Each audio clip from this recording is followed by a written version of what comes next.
Okay, so I'm back and I'm gonna try this again. I hope you saw the video I posted earlier, and if not, you should go watch it because I find it quite amusing, and I think you will too.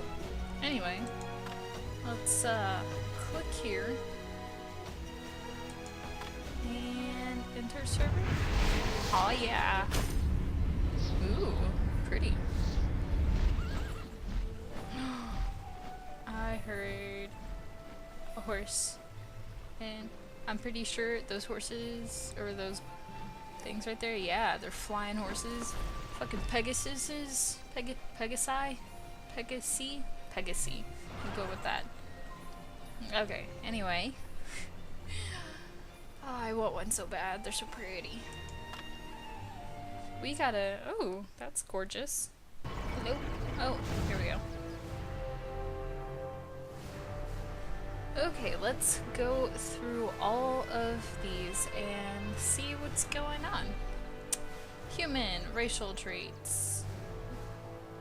It says, deft footwork. Your chances of being knocked down by another player decrease by 50% for 3 minutes. That's not bad for PvP type thingies. Indomitable spirit. When HP is below 30%, you take 10% less damage from other players.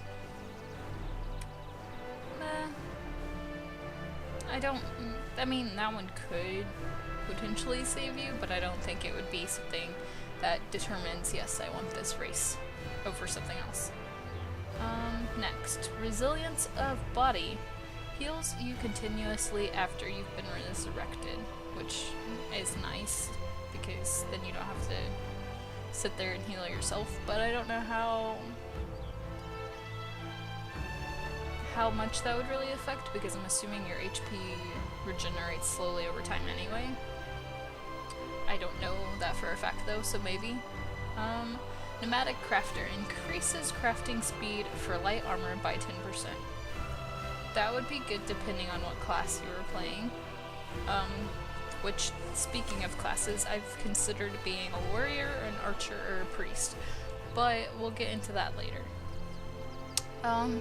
Let's continue reading this. Human says, quote, alone we gain hope, together we gain victory. Millennia of wandering brought the humans into contact with every other race living in the world of TERA. Their knowledge and understanding of the civilized races made them the perfect coordinators for building an allied society. The Valkion Federation represents a new hope for the world, with humans at its core. It's a better description than most games give humans, I'll grant it that. Anyway, on to the next one. Castanic. Castanic racial traits are skirmish running. When in combat, the movement speed increases by 30% for 3 minutes. Effect ends when you are knocked down. So, say you pop it and then immediately get knocked down. That would kind of suck, because then I'm assuming the cooldown is 3 minutes. So, you would no longer have that 30% movement speed increase. Anyway, dirty fighting. Increases critical hit rate by 1% when you attack a target from behind. Okay, that would probably tie into the warrior role, because if I'm not mistaken, they're kind of like the rogues of this game. But only 1%, I mean, unless your abilities also increase it, I don't think it would be that great. Or that much of a deciding factor to this one over a different class. Weapon Forger increases crafting speed for metallic weapons by 10%. That would be nice if you plan on crafting a lot. Because, I mean, I feel the way that you'd play this character, it would be like a warrior type, or, you know, something with a metal object, so I mean it would make sense that you could craft it faster, and plus if you're gonna sell it for money, then you could, you know, it works. I mean, It's just something that would be nice, but you know, it'd be really nice. Light landing decreases falling damage by 50%. This one would help me a lot because I like jumping off of mountains instead of, you know, just taking the safe route down. The quote is, cunning, fiery, and ready to seize their destiny. Known for their dark, weird humor, or their dark wry humor? I think that's right. And bold manner, Castanics refuse to be chained to their dark past and now strive each day to forge a new future. Fierce and independent, Castanics make superb allies or deadly enemies. What does the girl look like? Oh, she's the little elfy-eared class that you see in a lot of the things. I think the dude looks cool though. Very cool. What does the human woman look like? I'll look at both of them so that you can see the standard look. I actually dig this because it's not like overly skinny or super big boobs or huge ass, you know, like most games do. She actually looks, you know, like your typical average girl, I think. Maybe not so much, but it's much better than the sex objects that American cultures put in their video games. Moving on, Amon. I hate that you can't see his face. They kind of look like cat bears. Kind of looks like the Quinari in Dragon Age. Anyway, Amon. Racial traits. Last Amon standing. Ha ha ha ha. Last man standing. Increases resistance to knockdown and immobilization. Casting duration is instant. Effect duration is 30 seconds. And cooldown duration is 1 hour. That would be nice if, you know, you're raiding, say, and there's a boss that knocks you down and immobilizes you for, you know, a minute or two. That could hurt. Maybe not a minute or two, but you know what I mean. Like, for a significant amount of time, that could make or break you winning or losing a fight. So, even though the cooldown duration is an hour and it only lasts for 30 seconds, I feel that could be actually a really strong ability to have. Granted, I've never played this game, so I don't know how fights, you know, boss fights like that work, but I'm assuming that's kind of what it's for. Next, No Stranger to Pain decreases damage received by 10% when your HP is below 30%. I'm assuming that doesn't have a cooldown or duration or anything, so that one's actually really good.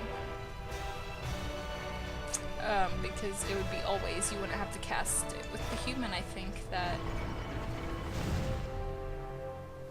Oh, well, I guess you don't have to cast it with the human either, but... Considering this seems like a tanky class, I mean, just by the way they're built, it could be, you know, very promising. Blood of Dragons increases resistance to periodic damage by 10%. So again, very tanky. Like, Prospector increases ore gathering speed by 15%. That's what I would have on my tank-like class, so it works. That was the male character, and this is the female character. They look a little more humanized than the male ones do. I wish it would show his face. That bugs me, but what can you do? Oh, freedom and honor are not given, but earned, is their quote. After millennia as warrior slaves to the giants, Amani are enthusiastic about this new era of equality. Their endurance of slavery and their newly won freedom demonstrate the strength of their bodies and of their will. The Amani strive to suppress the violent nature forced upon them by their captors. Given provocation, however, it will rise to the surface. I dig it. Popori. The little raccoons. Apparently there's only a unisex. Let's go through their abilities. Soothing Presence. Monsters do not make preemptive attacks for 3 minutes. Horizon Run. Your speed increases for 3 minutes outside of combat. That'd be nice if you're like big on questing and don't want to walk and don't have a mount. Botanist. Increases plant gathering speed by 15%. And Friendly Current. Your swimming speed is 50% faster than other races. That's also nice if you plan on traveling long distances over water. Nature is eternal. Popori are nature. I wonder if I'm saying that right because it's like potpourri, like the smelly stuff. Except that's potpourri, right? Potpourri? Poopery? I'm calling poopies. Nature Guardians awaken by the Elins. The potpourris live harmoniously in the natural world. Their diminutive stature and warm fuzzy appearance belies their warm fuzzy appearance belies their instinctive ferocity in battle. They may walk upright, but their emotions and instincts are closer to the animals they once were.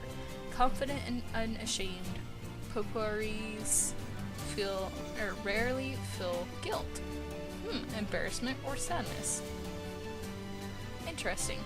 That reminds me of Rocket Raccoon. I'm sorry, if somebody doesn't have a Rocket Raccoon, then you can GTFO. Just saying, because there better be somebody that named their little guy Rocket. Even though I didn't really like the Guardians of the Galaxy movie. I mean, it was okay, but I just didn't care about the characters. Yeah. We'll get into that another time though, I'm sure. Okay. Elin. Which would make sense. These are the ones that saved the potpourri, which is why they're often seen together in cutscenes and whatnot. Elin, racial traits. Soothing Presence. Monsters do not make preemptive attacks for 3 minutes. Horizon Run, we already found out about that one. Botanist.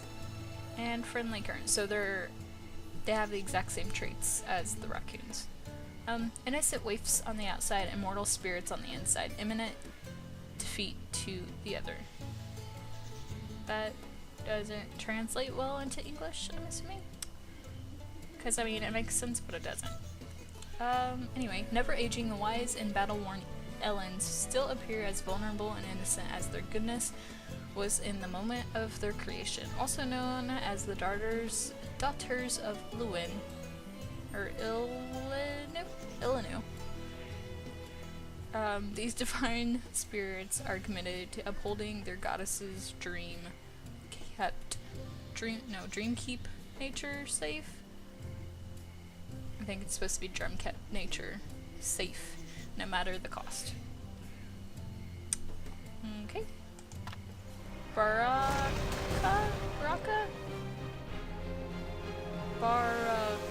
Yeah, Baraka. They have Ancient Wellspring. Replenish all your HP by tapping magic from Bygone Age. Okay, so I'm thinking it's like the Spring Wells things in WoW, maybe? Or Healing Touch of, or what is it called? Healing something that the Draenei class have in WoW, maybe? Anyway. Indefatigable. Your stamina does not fall below 20%. That's nice. Gather no moss. No moss. Increases resistance to stun by 10. Oh, just 10. I almost said percent, but there's no percent sign there. I would get that and just be like, no moss, anytime anybody said anything to me. Just because rules. Time lost techniques. Increases crafting speed for magic weapons by 10%. Interesting. Knowledge illuminates the past, focuses the present, and kindles the future. I like that quote. A peaceful and noble race, Barakas are nonetheless ferocious in defense of the weak. They are descended from giants, though they have rejected the giants' lust for conquest. Their imposing presence conceals the true strength of their minds. Baraka are giants in intellect as well as physicality. And finally, we have the High Elf. Oh, they look so precious!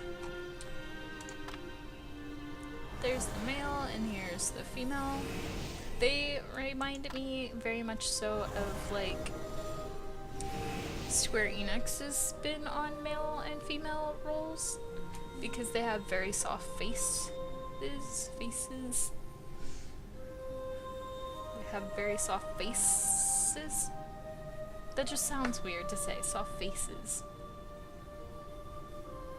I don't know. Anyway. Yeah, I've been drinking coffee. Excuse me for my brain right now. I just give up. I'm done talking. Core infusion. I try to say that with like a QUA for core. I don't know. Replenish 100% of your MP through the power of the core. That would be fantastic for like mages or priests, like any class that uses magic. Next we have Core's Resonance. Teleport to Almanthea? I can't read that, the text is very small. Level limitation exists. So if you're not a high enough level, you can't go there, or you're too high of a level, you can't go there. I don't know. Next, Resilience of Mind. Restores your MP continuously after you've been resurrected, kind of like the human and the HP. And Coalescence. Increases gathering speed for essence by 15%. Faith in others is nothing without faith in oneself.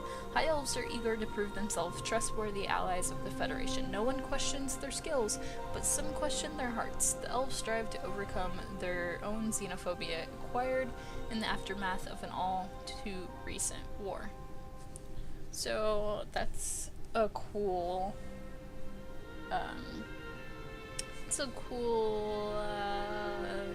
lore behind them. I bet it would be really interesting to play through, and I might have to just to explore all the lore. But the first time playing through, I don't think I want to really delve into that.